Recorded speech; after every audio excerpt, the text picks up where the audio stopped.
नमस्कार, आप देख रहे हैं न्यूज 18 राजस्थान। आपके साथ मैं हूं आसिफ खान। इस वक्त की बड़ी खबर भरतपुर से। रूपवास थाना क्षेत्र अंतर्गत चकसामरी गांव में जहरीली शराब पीने से 4 लोगों की मौत हो गई। इस मौत के पीछे ग्रामीणों और पुलिस का अपना अपना तर्क है। ग्रामीणों का कहना है कि जहरीली शराब के सेवन से 4 लोगों की मौत हुई है, जबकि पुलिस का कहना है कि जब तक पोस्टमार्टम रिपोर्ट नहीं आ जाती मौत पर कुछ नहीं कह सकते। स्थानीय लोगों की माने तो इलाके में धड़ल्ले से अवैध शराब का कारोबार फल फूल रहा है। ग्रामीणों ने आबकारी विभाग पर भी गंभीर सवाल उठाए हैं। वहीं इस मामले पर जिला कलेक्टर ने कहा कि 2 लोगों की मौत की खबर सामने आई है। पोस्टमार्टम रिपोर्ट के बाद ही मौत के कारणों पर कुछ कहा जा सकता है।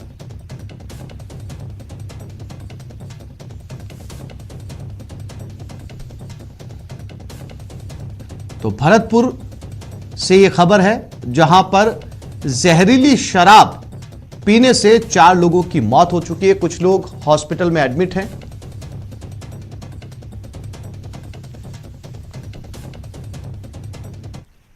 जिला आबकारी अधिकारी चकसामरी पहुंचे हुए हैं। रेड भी वहां पर डाली जा रही है जहां पे इनकी सूचना मिली है।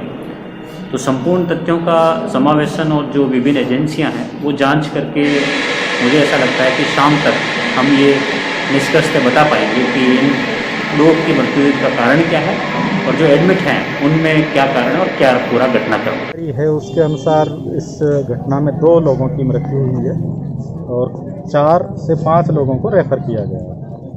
अभी पहले CHC रूपवास के अंदर थे, अभी उनको यहाँ से भरतपुर के लिए रेफर किया गया है। जो भी मृतक हैं उनका भी मेडिकल बोर्ड से पोस्टमार्टम करवाया जा रहा है और गांव के अंदर कहीं कोई और लोग तो इस तरीके से बीमार नहीं है, उसके लिए भी मेडिकल टीम वहाँ पे भेज। और इसी खबर पर ज्यादा जानकारी के लिए बात करते हैं भरतपुर संवाददाता प्रवीण शर्मा के साथ। प्रवीण, अभी भी मामला जांच में अटका हुआ है या इस बात की तस्दीक हो चुकी है कि इन 4 की मौत जहरीली शराब पीने से हुई है?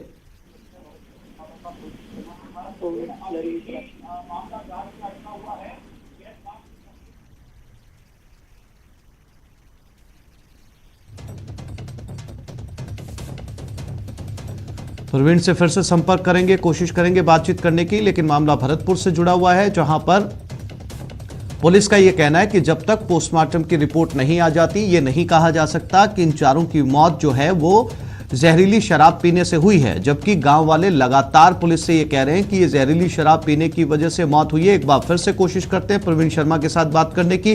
प्रवीण, मेरी आवाज आपको मिल रही है? जी, मिल रही है। प्रवीण, अभी भी पुलिस इसी बात पर कायम है या तस्दीक हो चुकी है कि इन 4 की मौत जहरीली शराब पीने से हुई है? जी, मैं आपको बता दूं कि 2 मौतें तो कल शाम को, देर शाम को हो गई थी, जिसके बाद में पुलिस ने पुष्टि कर दी थी। पुलिस ने पुष्टि भी दबाव में आपकी की, ग्रामीणों के दबाव में आपकी की कि इनकी जो मौत हुई है वो जहरीली शराब के कारण हुई है। फिर देर रात 2 मौतें और होने के बाद में जिला कलेक्टर ने भी कह दिया कि इनकी मौतें जो हुई हैं वो जहरीली शराब के कारण हुई है। उसका मुख्य कारण यही बताया गया है कि जो शराब बेचने वाला था वह भी जहरीली शराब की चपेट में आ गया, जिसे एडमिट कराया गया है RVM अस्पताल में। वहीं 5 लोगों को इस जहरीली शराब के कारण दिखना बंद हो गया पूरी तरह से, जिसे लेकर उन्हें एडमिट किया गया है। 5 रोगियों को, जिनकी भी उपचार जारी है। वहीं आपको बता दें कि ये सारा उत्तर प्रदेश से जुड़ा होने के कारण मामला जहरीली शराब का है और वहां से जहरीली शराब आती है और यहाँ बिक्री के लिए सस्ते दामों और बेची जाती है, जिसे लेकर जिला कलेक्टर ने भी कई बार इस बारे में मीटिंगों में कहा है कि जहरीली शराब को रोका जाए, लेकिन पुलिस प्रशासन इस ओर ध्यान नहीं दे रहा है। मात्र 500 मीटर की दूरी पर उत्तर प्रदेश का बॉर्डर होने के कारण वहां से जहरीली शराब आती है। अब 2 मौतें होने के बाद में कल शाम को जिला कलेक्टर वहां RVM अस्पताल पहुंचे। बिल्कुल प्रवीण, इस जहरीली शराब को लेकर अक्सर आए दिन इस तरह की खबरें सामने आती रहती है, जहां जहरीली शराब पीने से मौत होती है, चाहे वो बॉर्डर पार से शराब आती हो या अपने स्टेट में खुद में इस तरह की जहरीली शराब बनती हो।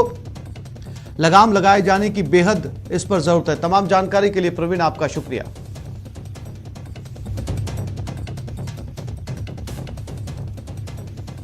और लोकसभा स्पीकर कोटा दौरे पर है। मकर संक्रांति पर गौ सेवा कर रहे हैं। निगम की गौशाला में पहुंचे ओम बिरला। कोटा लोकसभा स्पीकर ओम बिरला कोटा में मकर संक्रांति के मौके पर नगर निगम की भगवान को के रूप में इसकी कई जगह पूजा की जाती है और विशेष रूप से ये मनुष्य जीवन को कहीं ना कहीं हाँ सर। पेड़ ऑक्सीजन देने का काम करते हैं। गौ माता का दूध से लेकर हर चीज मानवीय जीवन को स्वस्थ रखने का काम करती है। पानी हमारा जीवन है। सूर्य देवता की आज पूजा अर्चना करते हैं। ये सब हमारी संस्कृति में है और इसीलिए मकर संक्रांति का पर्व हम सबके लिए धार्मिक आस्था का पर्व है और इस पर्व के दिन पूरे देश के अंदर अलग अलग प्रदेशों में अलग अलग नाम से सेवा और पुण्य का काम की शुरुआत की जाती है। मैं इसके लिए सबको शुभकामनाएं देता हूं। विशेष रूप से इसके अध्यक्ष शिव जी, वीरेंद्र भानौत जी, डॉक्टर एल शर्मा जी, हमारे पूर्व वार्ड पार्षद अजय चतुर्वेदी जी, नाथू जी, पूरी टीम जो ये शुभ काम की है उसके लिए उनको बहुत बहुत शुभकामनाएं, बहुत बहुत बधाई। भारत माता की। मैं कुछ जो एक बार ग्रुप फोटो कराएंगे गोसेवकों का, सभी का पदाधिकारी जो है, और नाथूलाल जी पहलवान साहब जो मंगलेश्वर व्यायामशाला के वो हैं, वो भी एक बार स्वागत करें। एक ग्रुप फोटो का इधर ही जाएंगे, सब ऊपर ही आ जाए। और इसी खबर पर ज्यादा जानकारी के लिए बात करते हैं कोटा संवाददाता शाकिर अली के साथ। शाकिर, लोकसभा स्पीकर के आज और क्या क्या कार्यक्रम रहने वाले हैं?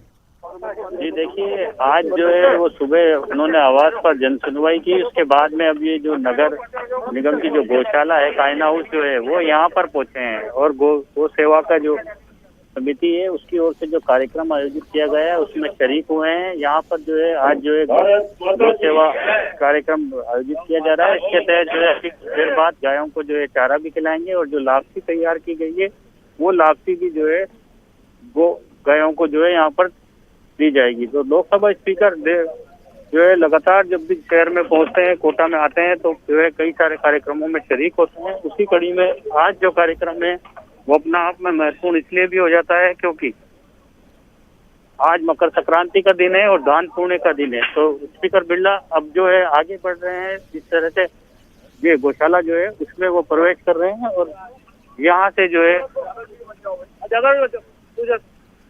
गायों को जो है चारा भी खिलाएंगे और यहाँ पर जो है गौशाला का वो निरीक्षण भी करेंगे, देखेंगे क्या तरह की यहाँ पर व्यवस्थाएं हैं।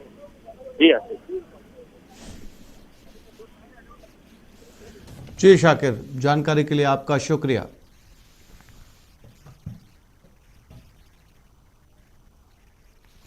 और यह खबर बाड़मेर से मिल रही है। बदमाशों ने एक तस्कर को छुड़ा लिया। एटीएस के कब्जे से बदमाश छुड़ा ले गए। तस्कर चंद्र प्रकाश को छुड़ाया गया। हथियार लेकर यह बदमाश पहुंचे थे। 4 गाड़ियों में 20-25 बदमाश आए और इस तस्कर को छुड़ाकर ले गए। एटीएस के कब्जे से इस तस्कर को छुड़ाया गया, बताया जा रहा है। जानकारी के मुताबिक प्रेमदान देथा संवाददाता बाड़मेर हमारे साथ जुड़ गए। प्रेमदान, इसको बहुत बड़ी खबर इसलिए कहा जाएगा कि कानून के शिकंजे से दूसरे बदमाश आए और एक तस्कर को छुड़ाकर ले गए और कानून देखता रह गया। इसमें सबसे बड़ा जो चौंकाने वाली बात यह है कि एटीएस कार्रवाई करती है। इनपुट के आधार पर कानपुर की 2 पुलिस कांस्टेबलों के साथ में वो पहुंचती है और सबसे बड़ी बात की मोस्ट वांटेड जो ये तस्कर है चंदू उर्फ चंद्रवीर, जो पिछले कुछ दिनों से लगातार राजनीति में सक्रिय रहा और कई मंचों पर भी इसने मंच साझा किए। उसके बाद में उसको उठाया जाता है पंचायत समिति से और लेके उसके जस्ट सामने थाना था, वहां एटीएस नहीं लेके गई और बाड़मेर की तरफ लेके आई। करीब 40 किलोमीटर का सफर तय करने के बाद में पीछे से 4 व्हीकल, क्योंकि उनके पीछा हो रही थी, इन्होंने किसी तरीके का पुलिस को इन्फॉर्म नहीं किया कि भाई इस तरीके कोई गाड़ियां पीछे हो रही है। तो अपने आप में बहुत बड़े सवाल कहीं न कहीं खड़े हो रहे हैं। सबसे बड़ी बात की 4 गाड़ियों में वो लोग सवार बदमाश आते हैं, हथियारबंद आते हैं और किसी तरीके का संघर्ष नहीं होता है। वो आए चुपचाप उसको उठा के लेके रवाना हो गए। तो ये अपने आप में जी। कहीं न कहीं सवाल खड़े करते हैं एटीएस की कार्रवाई भी, क्योंकि एटीएस की कार्रवाई अपने आप में बहुत ही संगीन होती है और उनके पास हथियारों से लैस होते हैं, लेकिन किसी तरीके का कोई संघर्ष नहीं होता है और आते हैं और वो लेके चले जाते हैं। तो कहीं न कहीं सवालिया निशान इस पूरे घटनाक्रम में उठ रहा है कि आखिर एटीएस इतनी कैसे लापरवाही और इतनी कैसे उनके पास में इस तरीके की जब हथियार थे तो वो कैसे लेके चले गए, क्योंकि 8 लोग थे इनके पूरे कर्मचारी जो थे। बिल्कुल प्रेमदान, बहुत महत्वपूर्ण सवाल है कि जब एटीएस तस्कर को लेकर जा रही थी, पीछे से 4 गाड़ियां आती है। एटीएस जो है वो अपने आप में एक संपूर्ण एजेंसी मानी जाती है इस तरह के बदमाशों का मुकाबला करने के लिए। अब सवाल ये भी उठते हैं प्रेमदान की मंशा क्या रही होगी बदमाशों की इसके पीछे, और इतनी आसानी से एटीएस ने सरेंडर कैसे कर दिया। प्रेमदान, कितने एटीएस के लोग थे? एटीएस की तरफ से कोई सफाई आई है बदमाशों के ऊपर? देखिए, इसमें सबसे बड़ी बात यह है कि अभी तक एटीएस ने अपनी तरफ से कोई बयान नहीं दिया है। पुलिस में ग्रामीण थाना इलाके के अंदर थाने से करीब 2 किलोमीटर पहले ये पूरा घटनाक्रम होता है। लोग आते हैं, गाड़ियों को घेरते हैं और वहां से लेके वो फरार हो जाते हैं। तो आखिर क्यों इनके हथियार थे, वो कहाँ थे, इन्होंने हथियारों का उपयोग क्यों नहीं किया? क्योंकि कानपुर का मोस्ट वांटेड था और कई राज्यों में इसकी कई राज्यों का भी वांटेड है। इसमें बिहार में इनके जो अवैध धंधे दारू के, दूधों के, इस तरीके के अवैध बिल्कुल प्रेम, बहुत महत्वपूर्ण सवाल है और अब इस पर एटीएस या पुलिस का क्या कुछ कहना है ये भी देखने वाली बात होगी। तमाम जानकारी के लिए आपका शुक्रिया। एक बार फिर से रुक करते हैं कोटा की तरफ, जहां ओम बिरला इस समय गौशाला में पहुंचे हुए हैं।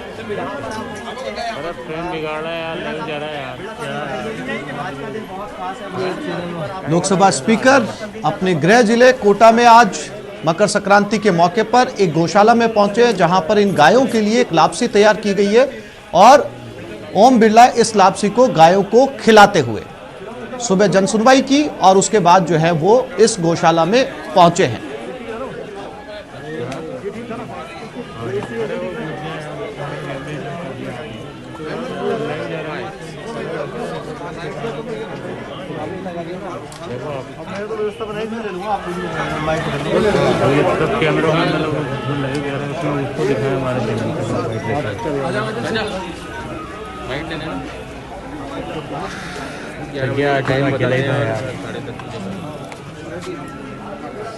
लोकसभा स्पीकर ओम बिरला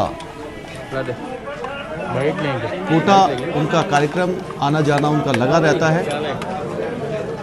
गृह जिले कोटा के अंदर अनेक अलग अलग कार्यक्रमों के अंदर जब भी पहुंचते हैं शामिल होते हैं और मकर संक्रांति के मौके पर त्यौहार का मौका था, अपने गृह जिले में पहुंचे, सुबह जनसुनवाई की, लोगों के साथ उनकी समस्याओं को जाना और उसके बाद ये गौशाला पहुंचे हुए हैं जहां आज मकर संक्रांति के दिन गायों के लिए लापसी तैयार की गई है और खुद लोकसभा स्पीकर इन गायों को वो लापसी खिलाते हुए। मैं कर ही नहीं रहा हूँ यार, मैं जान पूछ के मैंने कहा यार चला बीच में घुस रहा है यार। लो संजय भाई मेरा लोगो निकालो पीछे से, ले सचिन निकाल, सचिन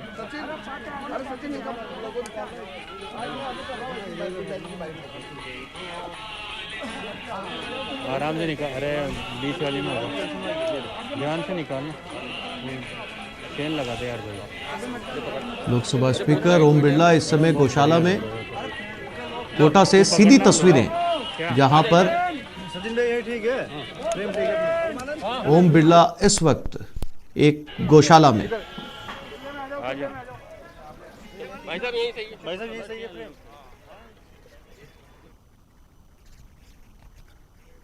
ओडिशा के भुवनेश्वर में नाराज भीड़ ने पुलिस वालों की पिटाई कर दी। तस्वीरें देखिए कैसे ये लोग इन पुलिस वालों को पीट रहे हैं।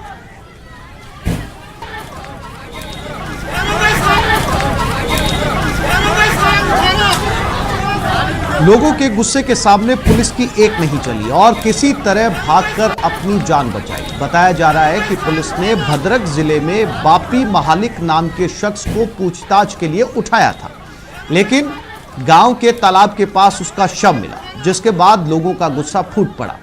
परिजनों के मुताबिक पुलिस ने बापी को इतना टॉर्चर किया कि वो डर के मारे तालाब में कूद गया। जैसे ही बापी की मौत की खबर गांव में फैली, लोगों का गुस्सा फूट पड़ा और उन्होंने पुलिस की इस गाड़ी को घेर लिया, पुलिस वालों को दौड़ा दौड़ा कर पीटा और फिर इस गाड़ी में आग लगा दी।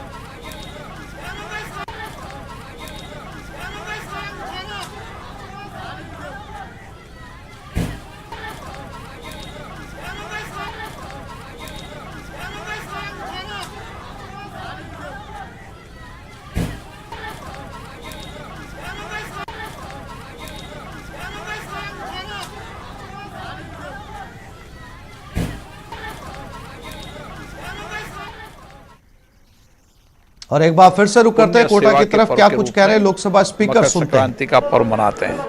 मकर संक्रांति का पर्व और लोहड़ी हमारे किसानों के लिए भी विशेष रूप से बड़ा आस्था का पर्व है।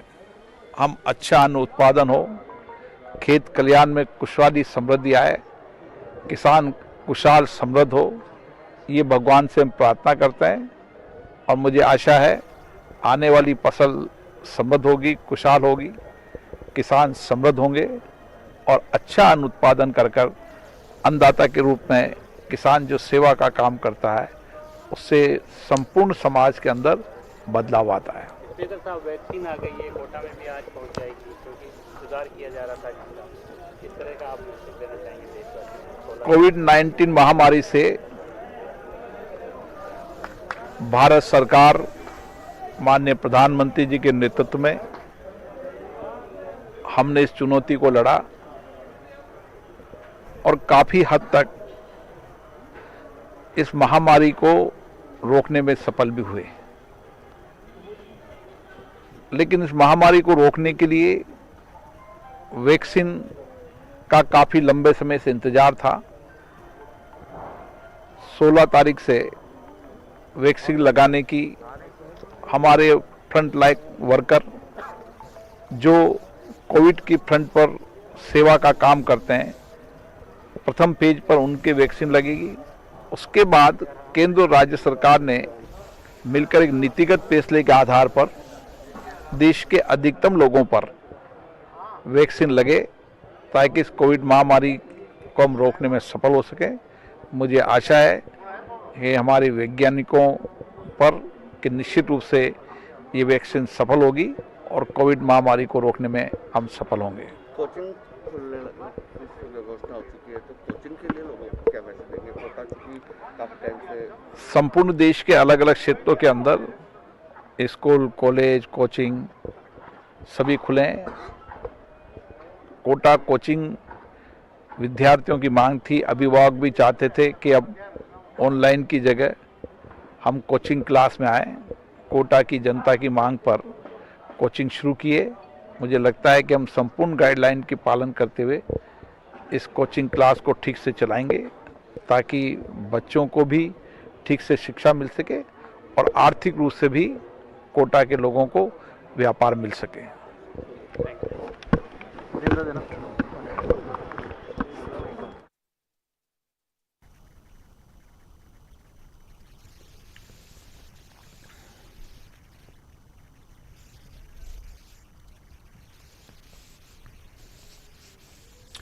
प्रदेश के जिलों में आज संजीवनी पहुंचेगी। 5,43,500 वैक्सीन की खेप को जिलों में डिस्ट्रीब्यूट किया जा रहा है।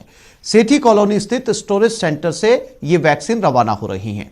जिलों में ये पहुंच रही है। गाड़ियों में पुलिस की निगरानी में इस वैक्सीन को भेजा जा रहा है। जयपुर के स्टेट वैक्सीन स्टोर से 5 संभागों के जिलों में ये वैक्सीन आज पहुंचाने का काम शुरू हो चुका है। यानी कि आज स्टेट में, प्रदेश में सभी जिलों के अंदर कोरोना वैक्सीन पहुंच जाएगी, क्योंकि 16 तारीख से 16 जनवरी से वैक्सीनेशन का कार्यक्रम शुरू हो रहा है। वैक्सीन आने के साथ अब जिलों में डिस्ट्रीब्यूशन का काम जो है वो शुरू हो चुका है। आज सुबह से ही राज्य स्तरीय स्टोरेज सेंटर से वैक्सीन को रवाना करने का जो दौर है वो शुरू हो चुका है। सबसे पहले बाड़मेर जिले की खेप जो है वो बाड़मेर के लिए रवाना हो रही है और जिलों से अलग अलग वेन जो है वो पहुंच रही है और यहाँ पर स्टोरेज सेंटर पर पहुंचने के साथ ही इस प्रकार की वेन्स में जो है वो वैक्सीन जो है वो भेजी जा रही है। इस वक्त नीरज जी हमारे साथ लगातार बने हुए। नीरज जी, किस प्रकार से सप्लाई की जा रही है जिलों में? हमने जो भारत सरकार से जो हमारा लोकेशन हुआ था उसके अनुसार हम वैक्सीन दे रहे हैं और अभी हमने बाड़मेर जिले को वैक्सीन दी है। आइस पैक कंडीशन करके कोल्ड बॉक्स में वैक्सीन दी है। सभी जिलों से वैन पहुंच रही है यहाँ पर? हाँ, जोधपुर से आ गई है, जालौर से आ गई है, सिरोही से आ गई है, करीब करीब, और कुछ रास्ते में। शाम तक सभी जिलों में शाम तक सारे जिलों में चली जाएगी। शाम तक तमाम जिलों में जो है वो वैक्सीन पहुंच जाएगी और चूंकि 16 जनवरी से दुनिया का सबसे बड़ा वैक्सीनेशन अभियान जो है वो शुरू होने वाला है, इस लिहाज से वैक्सीन को तय समय पर भेजना एक महत्वपूर्ण जिम्मेदारी है, उसी के तहत जो है वो काम हो रहा है। डॉक्टर साहब हमारे साथ मौजूद है। सर, किस प्रकार से यहाँ से वैक्सीन जो है वो भेजी जा रही है? वैक्सीन उसका पूरा तापमान मेंटेन करते हुए बेनिफिशरीज लाभार्थियों के हिसाब से जो गवर्नमेंट ऑफ इंडिया से, भारत सरकार से हमारे पास उनकी आई है, तो उसी तरीके से उनको कोल्ड बॉक्सेस में आइस पैक्स लगाते हुए उनका टेम्परेचर मेंटेन करते हुए भेजा जा रहा है वैक्सीन। तो सर अभी क्या कौन सी वाली वैक्सीन भेजी जा रही है? बताया जा रहा है भारत बायोटेक वाली वैक्सीन को अभी होल्ड पर रखा गया है। भारत बायोटेक से जो वैक्सीन आई है वो हमारे पास थोड़ी कम डोजेज हैं। कोविशील्ड जो है वो ज़्यादा मात्रा में आई है, तो कोविशील्ड जो वैक्सीन है वो जिलों को उनके लाभार्थियों की गणना के अनुसार भिजवाई जा रही है। धन्यवाद। तो जिस प्रकार से जानकारी मिली कि जो तय संख्या है उसी अनुपात में जो है वो वैक्सीन भेजी जा रही है और शाम तक तमाम जिलों में जो है वो वैक्सीन पहुंचा दी जाएगी। सौरभ गृहस्थी, न्यूज़ 18 राजस्थान, जयपुर। और अब सीधा रुख करते हैं अहमदाबाद की तरफ, जहां देश के गृह मंत्री अमित शाह जगन्नाथ मंदिर में इस समय पूजा कर रहे हैं।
श्री